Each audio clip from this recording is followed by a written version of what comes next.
जब मैं स्कूल में थी तो मुझे गाने सुनना और प्राचीन कविताएं पढ़ना बहुत पसंद था। इनमें से ज़्यादातर रचनाएं प्रेम पर आधारित थीं। मुझ पर प्रेम से जुड़े ऐसे नज़रियों का प्रभाव था, जैसे कि प्रेम सर्वोपरि है और एक दूसरे का हाथ पकड़ना और साथ साथ बूढ़ा होना। मुझे ऐसी शादी का विचार आकर्षित करता था जिसमें प्रेम हमेशा बना रहे, और मैं ऐसे इंसान से मिलने के लिए बेताब थी जो मेरा ख्याल रखे और मेरे साथ बूढ़ा हो। काम शुरू करने के बाद मेरी मुलाकात मेरे पति से हुई। शादी के बाद वह मेरी बेहद परवाह करता था और ख्याल रखता था। कभी कभी जब मुझे हल्का सिर दर्द या बुखार भी होता तो वह इलाज के लिए मुझे अस्पताल ले जाने की जिद करता था।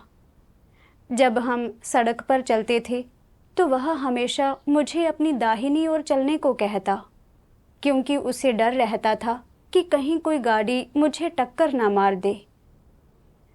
जब भी हमारे जीवन में कोई छोटी मोटी खटपट होती तो वह मेरी बात मान लेता और मुझे सहन करता। इसके अलावा वह बेहद रूमानी था। हर बार जब वह बिजनेस ट्रिप से वापस आता और हर त्योहार पर, चाहे वह कितना भी छोटा क्यों ना हो, वह मेरे लिए तोहफे खरीदता था। जब मैंने देखा कि मेरा पति मेरी कितनी परवाह करता है, तो मुझे लगा कि मैं दुनिया की सबसे खुशकिस्मत औरत हूँ। मैंने इस जीवन की अपनी सारी खुशियाँ उसके भरोसे छोड़ दी। जुलाई 2013 में मैंने परमेश्वर में विश्वास करना शुरू किया। परमेश्वर के वचनों से मैंने जाना कि सर्वशक्तिमान परमेश्वर ही वह है जिसने स्वर्ग, पृथ्वी और सभी चीज़ों की रचना की है, और वह हर चीज़ पर संप्रभु है। वह मानवता का उद्धार करता है। मैं एक सृजित प्राणी हूँ और मुझे उचित ढंग से परमेश्वर में विश्वास करना चाहिए, परमेश्वर का अनुसरण करना चाहिए और अपना कर्तव्य निभाना चाहिए। उस समय जब भी मुझे फुर्सत मिलती, मैं परमेश्वर के वचन पढ़ती और सक्रिय रूप से सुसमाचार का प्रचार करती थी। मेरे पति ने परमेश्वर में विश्वास करने पर मेरा विरोध नहीं किया। जून 2014 में उसने सर्वशक्तिमान परमेश्वर की कलीसिया को बदनाम करने वाली सीसीपी की निराधार अफवाहें सुनी। उसे डर था कि सर्वशक्तिमान परमेश्वर में मेरे विश्वास की वजह से वह फंस जाएगा और वह परमेश्वर पर मेरे विश्वास में बाधा डालने लगा। मैंने उसे सच्चाई बताई और उससे उन निराधार अफवाहों पर विश्वास न करने के लिए कहा। उसने देखा कि मैंने उसकी बात नहीं मानी और इसलिए तब से वह लगातार मुझसे झगड़ा करने लगा। जून 2018 में एक रात करीब 10 बजे मेरा पति शराब के नशे में घर आया। उसने बेडरूम का दरवाज़ा लात मारकर खोला, मेरे बाल पकड़कर मुझे बिस्तर से नीचे फर्श पर घसीट लिया और फिर मेरे सिर पर मारने लगा। वह बहुत ताकत लगाकर मार रहा था और हर थप्पड़ से मेरा सिर भन्ना उठता था। इसके बाद वह मेरे चेहरे पर थप्पड़ मारने लगा और जब वह मार चुका तो रसोई से चाकू लेने चला गया। गालियां बकते हुए उसने कहा, अगर तुमने फिर से परमेश्वर में विश्वास किया तो मैं तुम्हें मार डालूंगा, फिर खुद को भी खत्म कर लूंगा। बोलते हुए उसने चाकू की उल्टी धार मेरी गर्दन पर दबा दी। अपने दिल में मैं लगातार परमेश्वर को पुकार रही थी। मैंने शारीरिक रूप से संघर्ष करने की हिम्मत नहीं की।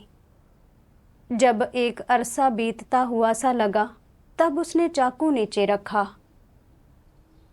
जब मैंने देखा कि कभी मेरी इतनी परवाह और प्यार करने वाला मेरा पति कितना हिंसक हो गया है, तो मेरा दिल चकनाचूर हो गया।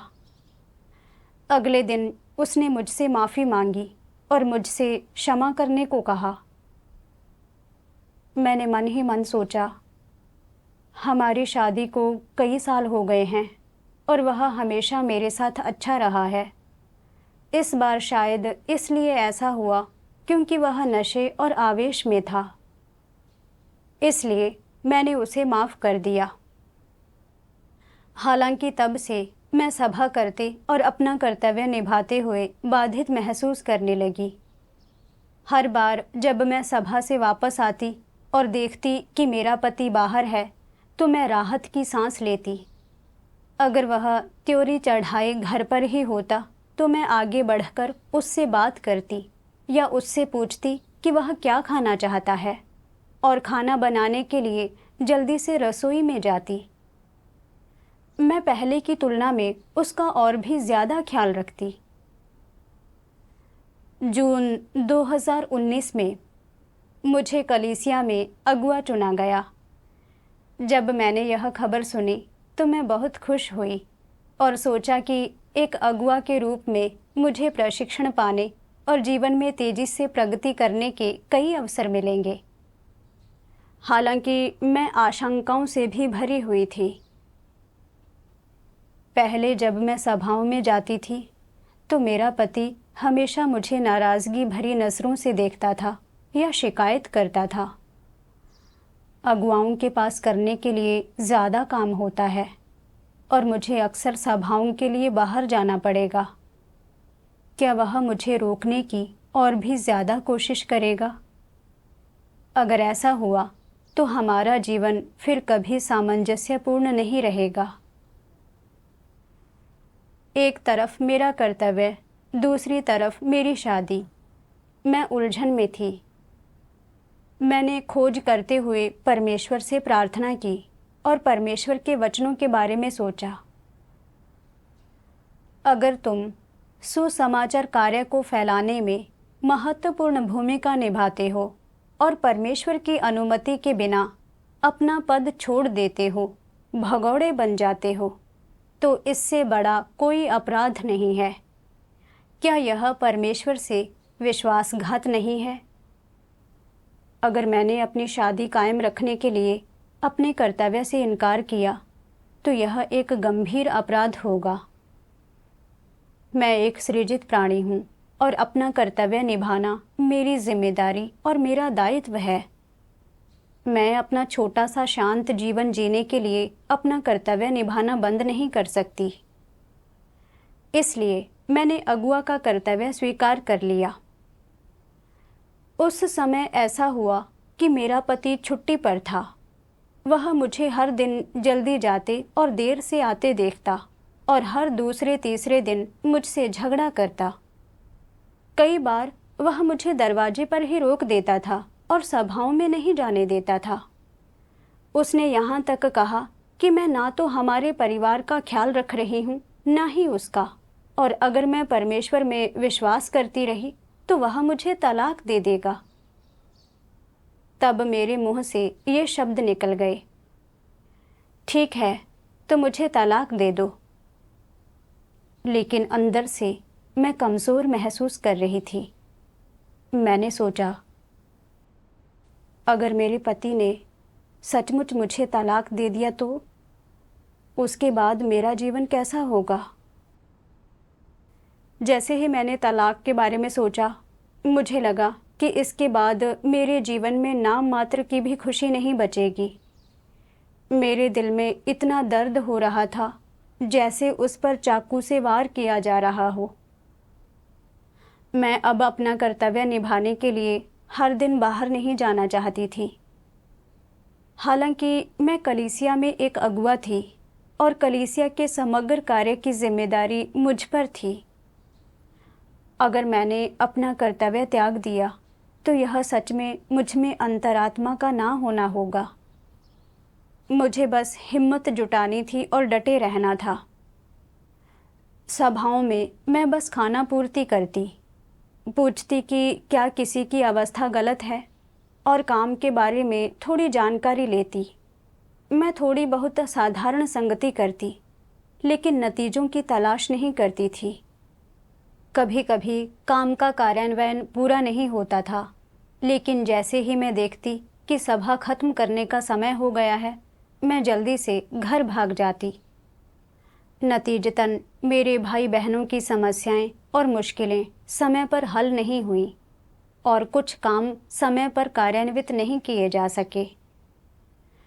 एक बार मेरी बड़ी बहन मुझे परमेश्वर में विश्वास करने से रोकने के लिए मेरे पीछे पीछे एक बहन के घर आ गई। इस बहन की सुरक्षा के लिए उच्च अगुवाओं ने कहा कि मैं भाई बहनों के संपर्क में ना रहूं और अपने घर के हालात देखते हुए मैं अपना कर्तव्य उतना ही निभाऊं जितना निभा सकती हूं। पहले कुछ दिन मैं खोई खोई और उदास थी क्योंकि मैं अपने कर्तव्य नहीं कर पा रही थी। बाद में जब मैंने अपने पति को हर दिन मेरे लिए खाना बनाते और मुझे खुश करने की कोशिश में व्यस्त देखा तो मैं जल्द ही फिर से वैवाहिक जीवन की भावनाओं में बह गई। मुझे अच्छी तरह पता था कि जिस बहन के साथ मैं काम कर रही थी वह अभी अभी अगुआ चुनी गई थी और कलीसिया के कार्य से अपरिचित थी। कार्य की कई ऐसी बातें थीं जिन्हें लागू करने और उनके अनुवर्तन के लिए हम दोनों के मिलजुल कर काम करने की तत्काल ज़रूरत थी। इसके अलावा मेरा पति मेरी हर हरकत पर नज़र नहीं रख रहा था। मेरे पास बाहर जाने और अपना कर्तव्य निभाने के मौके तो थे, लेकिन मुझे डर था कि अगर उसे पता चला तो वह नाराज़ हो जाएगा। हमारा रिश्ता अभी अभी सुधरा था और मैं इस स्थिति को खराब नहीं करना चाहती थी। इसलिए मैंने माहौल की सुरक्षा का बहाना बनाकर 2 महीने तक कलीसिया के कार्य के बारे में कोई पूछताछ नहीं की। नतीजतन काम के सभी मुद्दों में अलग अलग हद तक बाधा आई। उच्च अगुवाओं ने देखा कि मैं पूरी तरह से दैहिक जीवन जी रही हूँ और कलीसिया का कार्य नहीं कर रही हूँ, इसलिए उन्होंने मुझे बर्खास्त कर दिया। उस समय मैं रो पड़ी। इन 2 महीनों में मेरे पास अपना कर्तव्य निभाने के मौके थे, लेकिन मैं अपने कर्तव्य पर डटी नहीं रही। क्या मैं भगौड़ी नहीं थी? मुझे अपने दिल में आत्मग्लानि और अपराध बोध हुआ। एक सभा में मैंने परमेश्वर के वचनों का एक अंश पढ़ा जो मुझे ऐसे याद है जैसे कल की ही बात हो। सर्वशक्तिमान परमेश्वर कहता है, अगर मैं तुम लोगों के सामने कुछ पैसे रखूं और तुम्हें चुनने की आज़ादी दूं, और अगर मैं तुम्हारी पसंद के लिए तुम्हारी निंदा न करूं, तो तुम में से ज़्यादातर लोग पैसे का चुनाव करेंगे और सत्य को छोड़ देंगे। तुम में से जो बेहतर होंगे वे पैसे को छोड़ देंगे और अनिच्छा से सत्य को चुन लेंगे, जबकि इन दोनों के बीच वाले एक हाथ से पैसे को पकड़ लेंगे और दूसरे हाथ से सत्य को। इस तरह तुम्हारा असली रंग क्या स्वतः प्रकट नहीं हो जाता? सत्य और किसी ऐसी अन्य चीज के बीच जिसके प्रति तुम लोग वफादार हो, तुम सभी ऐसा ही चुनाव करोगे और तुम्हारा रवैया ऐसा ही रहेगा। क्या ऐसा नहीं है? तुम लोगों में बहुत से सही और गलत के बीच डगमगाए हैं, है ना? सकारात्मक और नकारात्मक, काले और सफ़ेद, परिवार और परमेश्वर, संतानों और परमेश्वर, सद्भाव और बिगाड़, धन और गरीबी, रुतबा और मामूलीपन, समर्थन दिए जाने और ठुकरा दिए जाने इत्यादि के बीच सभी संघर्ष के दौरान तुम लोगों ने जो विकल्प चुने हैं उनके बारे में तुम लोग निश्चित ही अनजान नहीं हो। एक सौहार्दपूर्ण परिवार और टूटे हुए परिवार के बीच तुमने पहले को चुना और तुमने ऐसा बिना किसी संकोच के किया। धन संपत्ति और कर्तव्य के बीच तुमने फिर से पहले को चुना, यहाँ तक कि तुम्हें किनारे पर वापस लौटने की इच्छा भी नहीं रही। विलासिता और निर्धनता के बीच तुमने पहले को चुना। अपने बच्चों, पत्नियों और पतियों या मेरे बीच तुमने पहले को चुना, और धारणाओं और सत्य के बीच तुमने अब भी पहले को चुना। तुम लोगों के तरह तरह के बुरे कर्मों को देखते हुए मेरा विश्वास तुम पर से बिल्कुल उठ गया है। मैं बिल्कुल स्तब्ध हूँ। तुम्हारे हृदय अप्रत्याशित रूप से इतने कठोर हैं कि उन्हें कोमल नहीं बनाया जा सकता। जब मैंने परमेश्वर के न्याय के वचन पढ़े तो मुझे गहरा पछतावा हुआ और मैं खुद को रोने से नहीं रोक पाई। मैं उन बीच के लोगों में से एक थी जिन्हें परमेश्वर ने उजागर किया था। एक हाथ से मैंने अपनी शादी और परिवार को कसकर पकड़ रखा था और उसे छोड़ना नहीं चाहती थी। दूसरे हाथ से मैंने परमेश्वर के उद्धार को थाम रखा था और त्यागा जाना नहीं चाहती थी। जब मैं अगुआ थी तो भले ही मैं हर दिन अपना कर्तव्य निभाने के लिए बाहर जा रही थी, मैं नहीं चाहती थी कि परमेश्वर में मेरे विश्वास से मेरा पति नाराज़ हो और हमारे रिश्ते पर असर पड़े। जब मैं अपना कर्तव्य करती थी तो मैं बस खाना पूर्ति करती थी। मैंने अपने भाई बहनों की मुश्किलों और उनके काम में आने वाली समस्याओं के बारे में संगति करने और उन्हें सुलझाने में कोई कोशिश नहीं की। जब मैं माहौल की सुरक्षा के लिए घर पर अलग थलग थी तो मैंने बस अपना कर्तव्य छोड़ देने का मौका उठाया और तथाकथित खुशहाल जीवन का आनंद लिया। मुझे अच्छी तरह पता था कि जिस बहन के साथ मैं काम कर रही थी वह अभी अभी अगुआ बनी थी और वह अकेले उस सारे काम की देखरेख नहीं कर सकती थी। इसके अलावा मेरा पति हर दिन मुझ पर नज़र नहीं रख रहा था, इसलिए मैं कुछ काम करने के लिए अपनी बहन के साथ सहयोग कर सकती थी। मगर अपने पति के साथ अपना रिश्ता बचाने के लिए मैंने 2 महीने तक कलीसिया के कार्य से कोई मतलब नहीं रखा। अपने कर्तव्य और सामंजस्यपूर्ण परिवार के बीच फंसे रहकर मैंने अपना परिवार बनाए रखना चुना और आसानी से अपने कर्तव्य छोड़ दिए। मुझ में परमेश्वर के प्रति बिल्कुल भी वफादारी नहीं थी और उन 2 महीनों के दौरान मुझे ज़रा भी आत्मग्लानि या ऋणी होने का भाव महसूस नहीं हुआ। मैंने परमेश्वर के इतने वचन पढ़े थे, लेकिन जब असल में मुझ पर बात आई तो हैरानी की बात है कि मैंने इस तरह का व्यवहार किया। मुझ में वाकई रत्ती भर भी अंतरात्मा या विवेक नहीं था। परमेश्वर ने कहा था, तुम लोगों के तरह तरह के बुरे कर्मों को देखते हुए मेरा विश्वास तुम पर से बिल्कुल उठ गया है।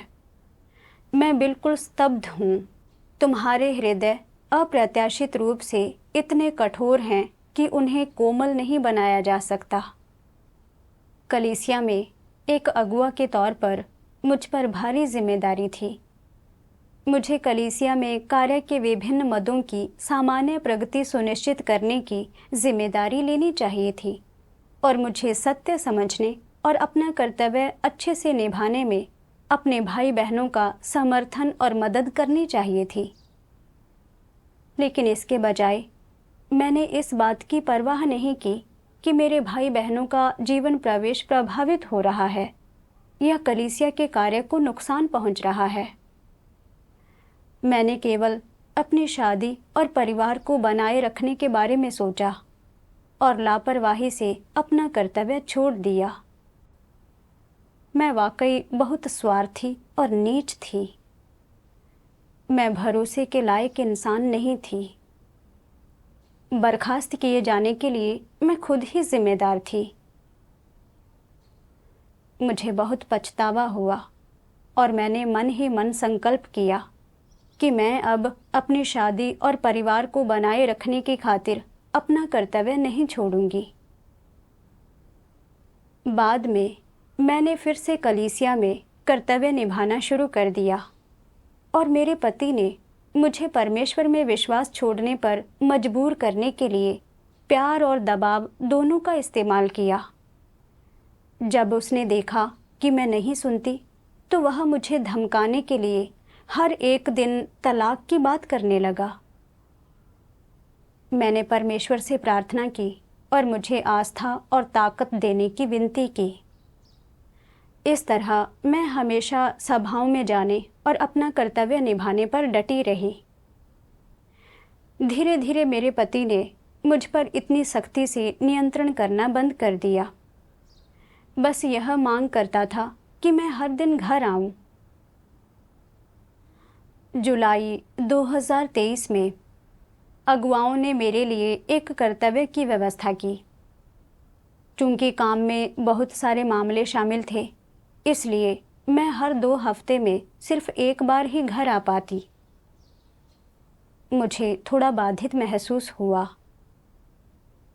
अगर मैं हर 2 हफ्ते में सिर्फ एक बार घर आऊंगी तो क्या मेरा पति मानेगा? अगर मैं नियमित रूप से घर पर नहीं रहूंगी और उसका साथ देने और ख्याल रखने के लिए उसके पास नहीं रहूंगी तो हमारी शादी में धीरे धीरे और अनिवार्य रूप से दरार आ जाएगी। लेकिन मुझे अपनी पिछली नाकामी का अनुभव याद आया। इस बार मैं पछतावे के साथ नहीं रहना चाहती थी और मैंने यह कर्तव्य स्वीकार कर लिया। कुछ समय बाद मुझे थोड़ी चिंता हुई। अगर मैं घर वापस नहीं जाती रही तो मेरे पति के साथ मेरा रिश्ता और भी दूर होता जाएगा। अगर वह किसी और के प्यार में पड़ गया तो हमारी शादी खत्म हो जाएगी। अगर मेरी शादी टूट गई तो क्या मैं भविष्य में भी खुशहाल जीवन जी पाऊंगी? ऊपरी तौर पर मैं हर दिन काम में व्यस्त रहती थी, लेकिन मेरा दिल लगातार परेशान रहता था। जैसे ही काम पूरा होता, मैं दिन गिनने लगती कि मैं कब घर जा सकती हूँ। यहाँ तक कि मैंने अगुवाओं से अपना कर्तव्य बदलकर ऐसा कोई कर्तव्य देने के बारे में पूछने का भी सोचा जिसे मैं घर पर रहकर कर सकूं। मुझे एहसास हुआ कि यह अपने कर्तव्य को लेकर नखरे करना है।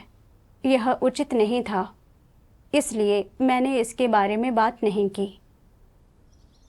असहाय होकर मैंने परमेश्वर को अपने मन की बात बताई और परमेश्वर से मुझे प्रबुद्ध करने और मेरा मार्गदर्शन करने की विनती की। एक दिन अपनी भक्ति के दौरान मैंने परमेश्वर के वचनों का एक अंश पढ़ा जो मेरे लिए बहुत मददगार था। सर्वशक्तिमान परमेश्वर कहता है, कुछ लोग ऐसे भी हैं जो परमेश्वर में विश्वास करने के बाद अपना कर्तव्य और परमेश्वर के घर से मिला आदेश स्वीकारते हैं, मगर अपनी शादी की खुशी और आनंद बरकरार रखने के लिए वे अपने कर्तव्य निर्वहन से गंभीर रूप से समझौता कर लेते हैं। मूल रूप से उन्हें किसी दूर जगह जाकर सुसमाचार प्रचार करना था, जिसमें वे हफ्ते में एक बार या हर बार कुछ समय के बाद घर लौटते या वे घर छोड़ देते और विभिन्न पहलुओं में अपनी काबिलियत और परिस्थितियों के अनुसार पूरे समय अपना कर्तव्य कर सकते थे। लेकिन वे डरते हैं कि उनका जीवन साथी उनसे नाराज हो जाएगा, उनकी शादी खुशहाल नहीं रहेगी या फिर उनकी शादी ही टूट जाएगी, तो अपनी वैवाहिक सुख को बनाए रखने के लिए वे अपना बहुत सारा समय गंवा देते हैं जो उन्हें अपना कर्तव्य करने में लगाना चाहिए था। खास तौर पर जब वे अपने जीवन साथी को शिकायत करते या नाखुश होते या बड़बड़ाते हुए देखते हैं तो अपनी शादी को बचाए रखने के लिए और भी सतर्क हो जाते हैं। वे अपने जीवन साथी को संतुष्ट करने के लिए हर संभव प्रयास करते हैं और अपनी वैवाहिक खुशहाली को बनाए रखने और अपनी शादी को टूटने से रोकने के लिए कड़ी मेहनत करते हैं। बेशक इससे भी अधिक गंभीर बात यह है कि कुछ लोग अपने वैवाहिक सुख को बरकरार रखने के लिए परमेश्वर के घर की पुकार को ठुकरा देते हैं और अपना कर्तव्य करने से इनकार कर देते हैं। जब उन्हें अपना कर्तव्य करने के लिए घर छोड़ देना चाहिए, तब क्योंकि वे अपने जीवन साथी से अलग होना बर्दाश्त नहीं कर सकते, या क्योंकि उनके जीवन साथी के माँ बाप परमेश्वर में उनके विश्वास का विरोध करते हैं और उनके नौकरी छोड़कर कर्तव्य करने के लिए घर छोड़ने का विरोध करते हैं, तो वे समझौता करके अपना कर्तव्य छोड़ देते हैं और इसके बजाय अपने वैवाहिक सुख और अपनी शादी की अखंडता को बनाए रखने का फैसला करते हैं। अपने वैवाहिक सुख और अपनी शादी की अखंडता बनाए रखने के लिए और अपनी शादी को टूटकर खत्म होने से बचाने के लिए वे सिर्फ विवाहित जीवन में अपनी जिम्मेदारियों और दायित्वों को पूरा करने और एक सृजित प्राणी के मिशन को त्यागने का रास्ता चुनते हैं। तुम नहीं जानते कि परिवार या समाज में तुम्हारी भूमिका चाहे कुछ भी हो, चाहे वह पत्नी, पति, बच्चे, माता पिता, कर्मचारी या कुछ और भूमिका हो, और चाहे वैवाहिक जीवन में तुम्हारी भूमिका महत्वपूर्ण हो या न हो, परमेश्वर के सामने तुम्हारी एक ही पहचान है और वह एक सृजित प्राणी के रूप में है। परमेश्वर के सामने तुम्हारी कोई दूसरी पहचान नहीं है। इसलिए जब परमेश्वर का घर तुम्हें बुलाता है, यही वह समय है जब तुम्हें अपना मिशन पूरा करना चाहिए। यानी एक सृजित प्राणी के रूप में। ऐसा नहीं है कि तुम्हें अपना मिशन सिर्फ तभी पूरा करना चाहिए जब तुम्हारे वैवाहिक सुख और तुम्हारी शादी की अखंडता को बनाए रखने की शर्त पूरी हो, बल्कि ऐसा है कि अगर तुम एक सृजित प्राणी हो तो परमेश्वर ने जो मिशन तुम्हें सौंपा है और जो मिशन वह तुम्हें सौंपता है, तुम्हें उन्हें बिना शर्त पूरा करना चाहिए। परिस्थिति चाहे जो भी हो, तुम्हें अपना मिशन पूरा करना चाहिए। इससे अपने अनिवार्य कर्तव्य के रूप में पेश आना चाहिए और परमेश्वर द्वारा तुम्हें सौंपे गए मिशन को पहले रखना चाहिए, जबकि शादी के जरिए तुम्हें सौंपे गए मिशन और जिम्मेदारियों को निभाने को दूसरा स्थान देना चाहिए। परमेश्वर के वचनों का यह अंश पढ़ने के बाद ऐसा लगा जैसे मेरे दिल में रोशनी की किरण चमक उठी हो। मुझे अचानक स्पष्टता और प्रबुद्धता महसूस हुई। जैसा कि परमेश्वर कहता है, मैं अपनी शादी की सलामती और खुशी को बहुत ज़्यादा अहमियत दे रही थी। मैं केवल तभी तक कोई कर्तव्य करना चाहती थी जब तक कि मैं अपनी शादी की खुशी बनाए रख सकूं।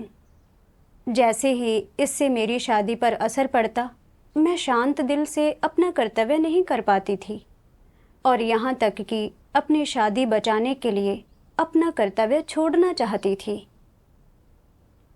मैंने एक सृजित प्राणी के कर्तव्यों को पहले स्थान पर नहीं रखा। मुझे याद आया, जब मैं स्कूल में थी तो मैं शादी के बारे में एक दूसरे का हाथ पकड़ना और साथ साथ बूढ़ा होना और किसी का दिल जीतने और बाल सफ़ेद होने तक साथ रहने की चाहत जैसे नज़रियों से बहुत प्रभावित थी।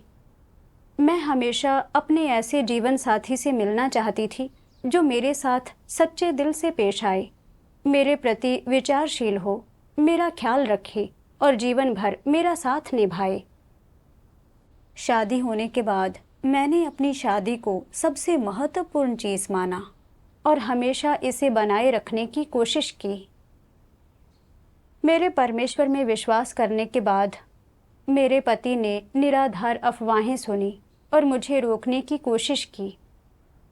मुझे हमारी शादी में दरार आने की चिंता थी और इसलिए मैंने उसे खुश करने के तरीके तलाशे। अगुआ का कर्तव्य निभाते समय मैं लापरवाह थी और बस खाना पूर्ति करती रही। हर सभा में मैं समय पर आती और जाती थी, मानो मैं काम पर अपनी हाजिरी लगा रही हूँ। कुछ कामों का कार्यान्वयन पूरा नहीं हुआ था, लेकिन जब मैं सोचती कि मेरे पति का काम शायद खत्म हो गया होगा, तो मैं जल्दबाजी में सभा खत्म करके घर चली जाती। जब मैं घर जा रही होती, तब भी मैं यह सोच रही होती कि अपने पति का दिल कैसे जीतूं और उसके साथ अपना रिश्ता कैसे बनाए रखूं।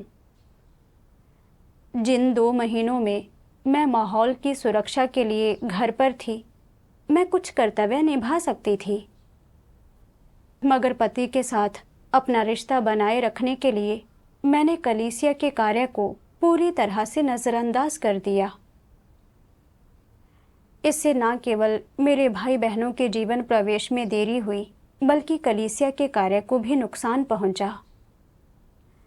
इसके अलावा जब मैं इस बार अपना कर्तव्य निभाने के लिए बाहर आई, तो मैंने इसे केवल ऊपरी तौर पर स्वीकार किया।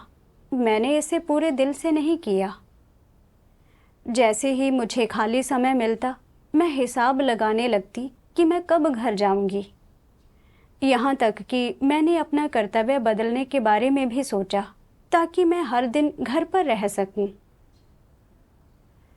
मैंने अपनी शादी की खुशी बनाए रखने को बहुत ज़्यादा अहमियत दी। ऐसा लगता था मानो मेरी शादी का टूटना आसमान टूट पड़ने जितनी बड़ी घटना हो। मैं एक सृजित प्राणी हूँ। परमेश्वर ने ही मुझे जीवन दिया है और मुझे सब कुछ प्रदान किया है। एक सृजित प्राणी का कर्तव्य अच्छे से निभाना ही मेरा मिशन है। लेकिन अपनी शादी बनाए रखने के लिए मैं लगातार अनमने ढंग से अपना कर्तव्य करती रही। मैं परमेश्वर के सामने बहुत शर्मिंदा थी। मुझ में अंतरात्मा या विवेक का रत्ती भर भी अंश नहीं था। जब मुझे यह समझ आया, तो मुझे दिल में आत्मग्लानि और पीड़ा महसूस हुई। मैंने मन ही मन संकल्प किया, भविष्य में मैं सत्य का अभ्यास करूंगी और परमेश्वर के प्रेम का प्रतिदान करूंगी और अपना सारा समय और विचार अपने कर्तव्य में लगाऊंगी। सितंबर 2023 में एक दिन मैं घर वापस आई। मेरा पति शाम को शराब पीकर घर आया और आक्रामक होकर मुझसे पूछने लगा, तुम अक्सर घर पर नहीं रहती, तुम कहाँ रहती हो? तुम क्या कर रही हो? उसने मुझे परमेश्वर में विश्वास करना बंद करने के लिए भी कहा। मैं नहीं मानी और इसलिए वह मुझे मारने लगा। मुझे इतना गुस्सा आया कि मैं घर छोड़कर चली गई। नवंबर में एक दिन मैं अपनी माँ के घर गई। मेरी माँ ने कहा, तुम्हारे पति ने कहा है कि वह इस तरह नहीं जी सकता। वह चाहता है कि तुम घर वापस जाओ और तलाक की कार्यवाही पूरी करो। जब मैंने यह सुना, तो मैंने राहत की लंबी सांस ली। मैंने मन ही मन सोचा, इन सभी सालों में उसने मुझे बहुत सताया है और मुझे परमेश्वर में विश्वास करने से रोकने की कोशिश की है। अगर हमारा तलाक हो जाता है, तो मैं आज़ादी से परमेश्वर में विश्वास कर सकती हूँ और अब उससे बाधित नहीं रहूँगी।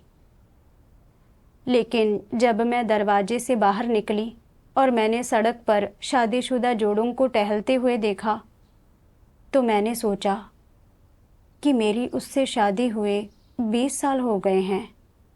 अगर हमारा तलाक हो गया तो इसका मतलब होगा कि उसके बाद से हम दोनों के बीच बिल्कुल भी कोई रिश्ता नहीं रहेगा। अगर मैं बीमार पड़ गई तो मेरी देखभाल कौन करेगा? उसके साथ के बिना क्या मेरे जीवन का उत्तरार्ध वीरान और अकेला रहेगा? क्या मैं 20 साल के वैवाहिक जीवन को बस ऐसे ही ख़त्म कर सकती हूँ? जब मैंने यह सोचा तो मेरा दिल दुख से भर गया और मेरी आंखों से आंसू बहने लगे। मैंने परमेश्वर से प्रार्थना की, हे परमेश्वर, मैं जानती हूँ कि अब अपने पति के साथ अपनी शादी बनाए रखने की कोई ज़रूरत नहीं है। मैं उसे तलाक देने के लिए तैयार हूँ। लेकिन जैसे ही मैं उसे तलाक देने के बारे में सोचती हूँ, मेरे दिल को अभी भी बहुत दुख होता है। हे परमेश्वर, तुम मुझे आस्था और ताकत दो ताकि मैं सही चुनाव कर सकूं। उसके बाद मैंने परमेश्वर के वचन पढ़े और जाना कि मुझे शादी के प्रति कैसा नजरिया रखना चाहिए। सर्वशक्तिमान परमेश्वर कहता है, परमेश्वर ने तुम्हारे लिए शादी की व्यवस्था की और तुम्हें एक जीवन साथी दिया है। शादी के बाद भी परमेश्वर के समक्ष तुम्हारी पहचान और दर्जा नहीं बदलता है। चाहे तुम पुरुष हो या महिला, तुम दोनों के बीच एक चीज समान है और वह यह है कि तुम दोनों सृष्टिकर्ता के सामने सृजित प्राणी हो। शादी के ढांचे में तुम लोग एक दूसरे के प्रति सहनशील रहते हो, एक दूसरे को संजोते हो और एक दूसरे की रक्षा करते हो। तुम एक दूसरे की मदद और सहयोग करते हो और यही तुम्हारे लिए जिम्मेदारियां निभाना है। लेकिन परमेश्वर के सामने जो जिम्मेदारियां तुम्हें निभानी चाहिए और जो मिशन तुम्हें पूरा करना चाहिए, उसकी जगह अपने साथी के प्रति निभाई जाने वाली जिम्मेदारियां नहीं ले सकती हैं। इसलिए जब भी अपने साथी के प्रति निभाई जाने वाली जिम्मेदारियों और परमेश्वर के समक्ष एक सृजित प्राणी के कर्तव्य को करने के बीच टकराव की स्थिति हो, तो तुम्हें अपने साथी के प्रति अपनी जिम्मेदारियां निभाने के बजाय एक सृजित प्राणी का कर्तव्य करना चाहिए। तुम्हें यही दिशा और यही लक्ष्य चुनना चाहिए और बेशक यही मिशन पूरा करना चाहिए। हालांकि कुछ लोग गलती से वैवाहिक सुख की तलाश या अपने साथी के प्रति अपनी जिम्मेदारियां निभाने, अपने साथी का ध्यान रखने, उसकी देखभाल करने, उसे संजोने और उसकी रक्षा करने को अपने जीवन का मिशन बना लेते हैं। वे अपने साथी को अपनी पूरी दुनिया, अपना जीवन बना लेते हैं। यह गलत है। जहाँ तक शादी की बात है, लोगों को बस इसे परमेश्वर से आया मानकर स्वीकार लेना चाहिए और परमेश्वर द्वारा मनुष्य के लिए शादी की निर्धारित परिभाषा के अनुरूप चलना चाहिए, जहाँ पति पत्नी दोनों ही एक दूसरे के प्रति अपनी जिम्मेदारियां और दायित्व पूरा करेंगे। वे अपने साथी की नियति, उसका पिछला जीवन, वर्तमान जीवन या अगला जीवन तय नहीं कर सकते। शाश्वत जीवन की तो बात छोड़ ही दो। तुम्हारी मंजिल, तुम्हारी नियति और तुम्हारे जीवन का मार्ग केवल सृष्टिकर्ता तय कर सकता है। इसलिए एक सृजित प्राणी होने के नाते, चाहे तुम्हारी भूमिका पत्नी की हो या पति की, इस जीवन में तुम्हें जिन खुशियों का अनुसरण करना चाहिए, वे एक सृजित प्राणी के रूप में अपना कर्तव्य करने और एक सृजित प्राणी का मिशन पूरा करने से ही आती हैं। सिर्फ शादी कर लेने से खुशियां नहीं मिल जाती हैं और शादी के ढांचे में रहकर एक पत्नी या पति की जिम्मेदारियां निभाने से तो बिल्कुल भी नहीं मिलती हैं। बेशक जीवन में जो मार्ग तुम चुनते हो और जो नज़रिया अपनाते हो वह वैवाहिक सुख पर आधारित नहीं होना चाहिए। यह पति पत्नी में से किसी एक के द्वारा निर्धारित तो और भी नहीं होना चाहिए। यह बात तुम्हें समझनी होगी। जहाँ तक शादी की बात है, अगर यह तुम्हारे सत्य के अनुसरण में बाधा नहीं डालती या उसके आड़े नहीं आती है, तो तुम्हें जो दायित्व पूरे करने चाहिए, जो मिशन पूरा करना चाहिए और शादी के ढांचे के भीतर तुम्हें जो भूमिका निभानी चाहिए, वह नहीं बदलेगी। इसलिए तुमसे वैवाहिक सुख की खोज छोड़ने के लिए कहना, तुम्हें विवाह छोड़ने या तलाक लेने के लिए कहना नहीं है, बल्कि तुमसे विवाह के साथ सही ढंग से पेश आने के लिए कहना है और फिर इस नींव पर एक सृजित प्राणी के रूप में अपना मिशन पूरा करने और जो कर्तव्य तुम्हें करना चाहिए उसे पूरा करने के लिए कहना है। बेशक यदि तुम्हारी वैवाहिक सुख की खोज एक सृजित प्राणी के तुम्हारे कर्तव्य निर्वहन को प्रभावित या बाधित करती है या यहाँ तक कि तुम्हारे इस कर्तव्य को छोड़ने का कारण बनती है जिसे तुम्हें करना ही चाहिए, तो तुम एक अत्यंत विद्रोही व्यक्ति हो। यदि तुम इस मामले पर सत्य की तलाश करते हो तो तुम्हें स्पष्ट रूप से यह देखने में सक्षम होना चाहिए कि लोगों को क्या बनाए रखना चाहिए और उन्हें क्या छोड़ देना चाहिए। तुम्हें जो छोड़ देना चाहिए वह केवल तुम्हारी वैवाहिक सुख की खोज नहीं है। तुम्हें अपना पूरा विवाह छोड़ देना चाहिए। इस तरह तुम सत्य सिद्धांतों के साथ पूर्ण तालमेल प्राप्त करोगे। यदि तुम सत्य का अनुसरण करने वाले व्यक्ति बनना चाहते हो तो तुम्हें सबसे ज़्यादा इस बारे में सोचना चाहिए कि परमेश्वर तुमसे जिस चीज़ को छोड़ने के लिए कहता है उसे कैसे छोड़ें और परमेश्वर तुमसे जिस चीज़ को पूरा करने के लिए कहता है उसे कैसे पूरा करें। भले ही भविष्य में तुम्हें वैवाहिक जीवन और अपने साथी के बिना रहना हो, फिर भी तुम अपने अंतिम वर्षों को देखने के लिए जी पाओगे और अच्छी तरह से जियोगे। लेकिन यदि तुम अपना कर्तव्य निभाने के इस अवसर को छोड़ देते हो तो यह तुम्हारे उस कर्तव्य को छोड़ने के बराबर है जिसे तुम्हें करना चाहिए और उस मिशन को छोड़ने के बराबर है जो परमेश्वर ने तुम्हें सौंपा है। परमेश्वर की नज़र में तब तुम सत्य का अनुसरण करने वाले व्यक्ति, वास्तव में परमेश्वर को चाहने वाले व्यक्ति या उद्धार का अनुसरण करने वाले व्यक्ति नहीं होगे।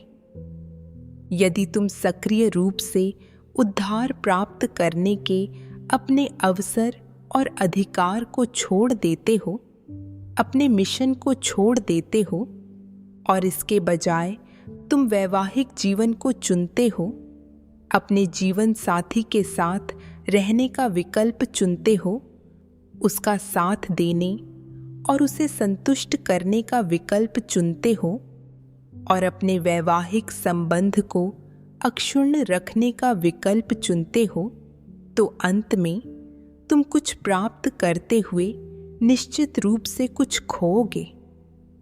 तुम समझते हो कि तुम क्या खो बैठोगे, है ना? शादी तुम्हारा सब कुछ नहीं है, न ही वैवाहिक सुख तुम्हारा सब कुछ है। यह तुम्हारी किस्मत तय नहीं कर सकता, यह तुम्हारा भविष्य भी तय नहीं कर सकता, तो फिर तुम्हारी मंजिल तय करना तो दूर की बात है। परमेश्वर के वचन पढ़ने के बाद मेरा दिल बेहद रोशन और साफ हो गया। परमेश्वर ने मनुष्यों के लिए यह नियत किया है कि शादी का अर्थ सिर्फ लोगों का एक दूसरे का साथ देना और एक दूसरे का ख्याल रखना है। लेकिन शादी की जिम्मेदारियां एक सृजित प्राणी के मिशन की जगह नहीं ले सकती। जब कर्तव्य की पुकार हो तो मुझे एक सृजित प्राणी का कर्तव्य अच्छे से निभाने को प्राथमिकता देनी चाहिए। अगर मैं एक खुशहाल शादी के पीछे भागकर अपना कर्तव्य छोड़ देती हूँ तो मैं सत्य प्राप्त करने और परमेश्वर का उद्धार पाने का मौका खो दूंगी। अंत में मैं महाविनाश में पड़ जाऊंगी और नष्ट हो जाऊंगी। अतीत में मैं सिर्फ एक खुशहाल शादी के अनुसरण के बारे में सोचती थी। मैंने अपने पति के साथ अपना रिश्ता बनाए रखने में बहुत समय और कोशिश लगाई। मैं एक हाथ से अपनी वैवाहिक खुशी को थामे रखना चाहती थी और दूसरे हाथ से सत्य को। मैंने दोनों चीज़ों को संभालने की कोशिश की, लेकिन मेरा दिल पूरी तरह थक चुका था और मेरे पास नाम मात्र की भी खुशी नहीं थी। अब मुझे परमेश्वर में विश्वास करते हुए कई साल हो गए हैं, लेकिन मैं अभी भी सत्य नहीं समझती। मैंने बहुत समय बर्बाद किया है। मैं कितनी मूर्ख थी।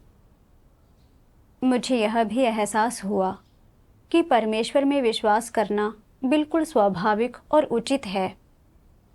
मेरे पति ने परमेश्वर में विश्वास नहीं किया और मुझे भी विश्वास करने से रोकने की कोशिश की।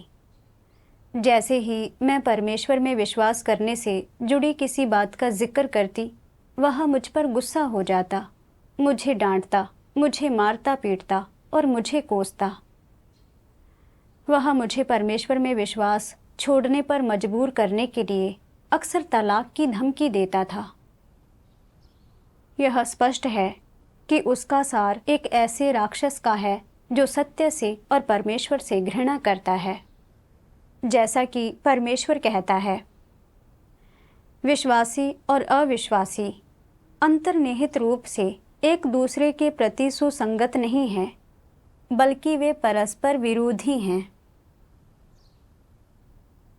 हम दो बिल्कुल अलग किस्म के लोग थे और दो पूरी तरह से अलग रास्तों पर चल रहे थे।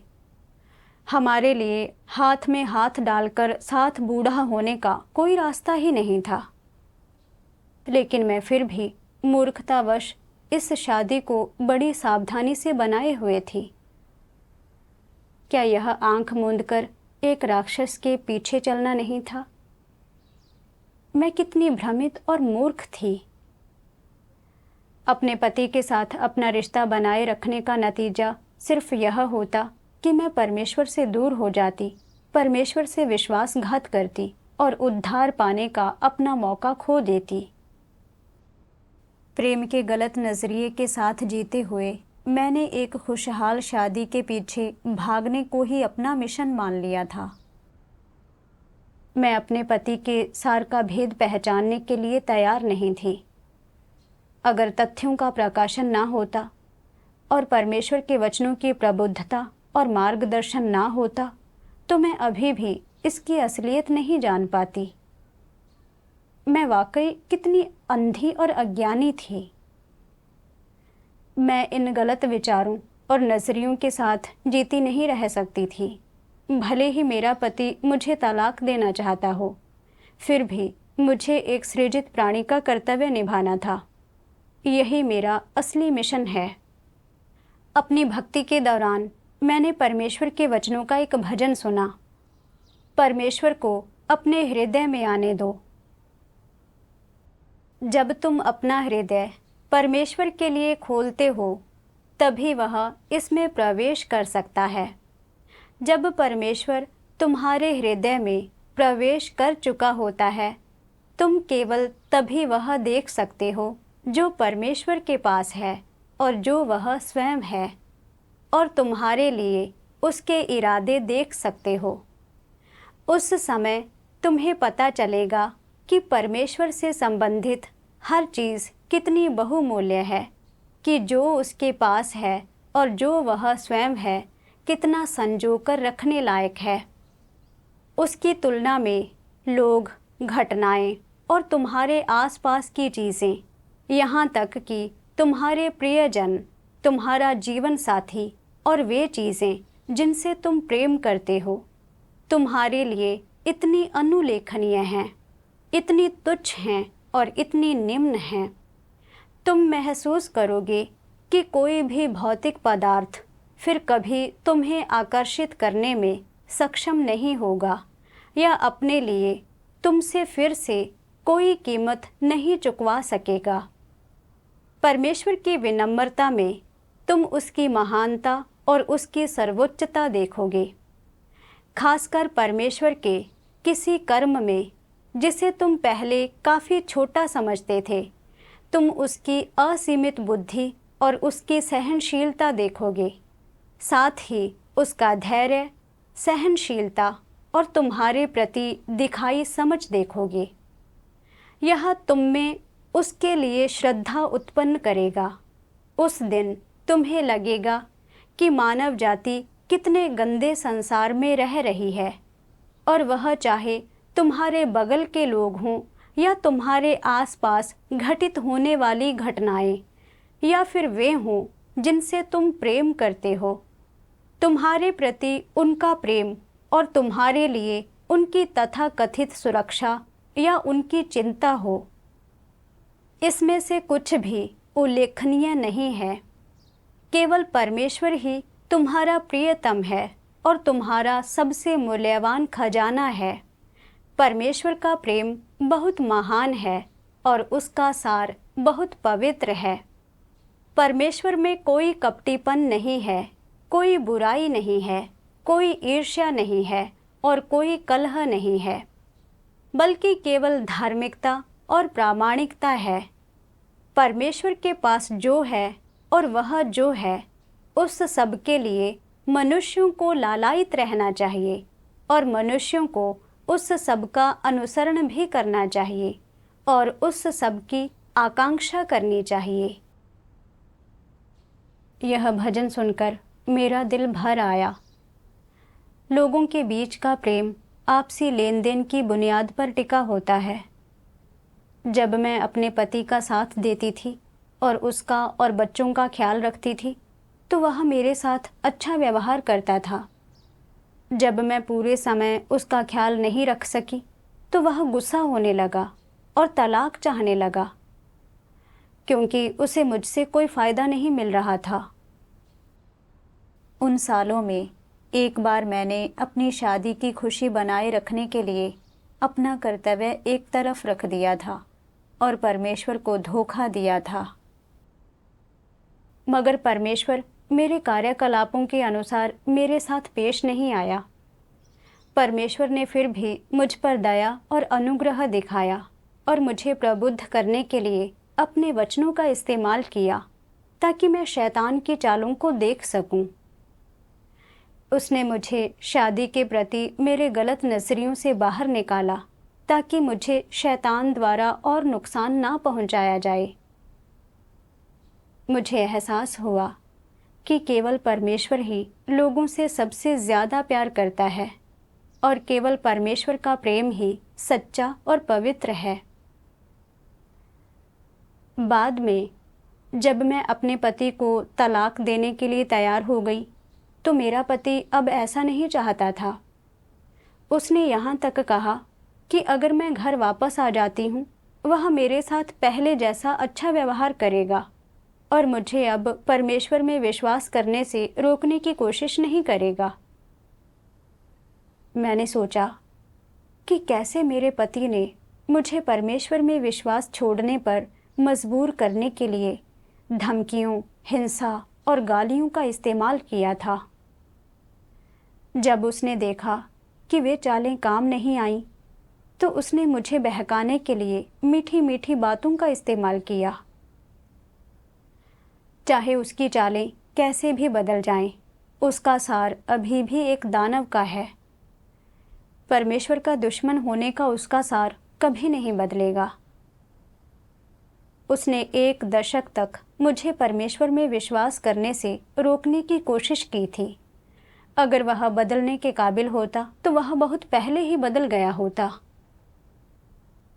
अगर मैंने फिर से उसकी बातों पर विश्वास किया तो मैं बस उसके जाल में फंस जाऊंगी और धोखा खा जाऊंगी, और मैं परमेश्वर द्वारा बचाए जाने का अपना मौका खो दूंगी। इसलिए मैंने उसकी बातों पर ध्यान नहीं दिया। मैंने सोचा, भले ही हमारा तलाक ना हो, मैं उसे अपने कर्तव्यों के पालन में बाधा नहीं डालने दे सकती। उसके बाद मैं हमेशा कलीसिया में अपने कर्तव्य निभाती रही और मेरा दिल शांत हो गया। मैंने इस बारे में सोचना बंद कर दिया कि अपनी शादी और परिवार को कैसे बनाए रखा जाए, और आखिरकार मैं अपने पति के बाधित करने और शादी के बंधनों से आज़ाद हो सकी। अब मैं परमेश्वर में विश्वास करने और अपना कर्तव्य निभाने के लिए आज़ाद हूँ। परमेश्वर के उद्धार के लिए उसका धन्यवाद।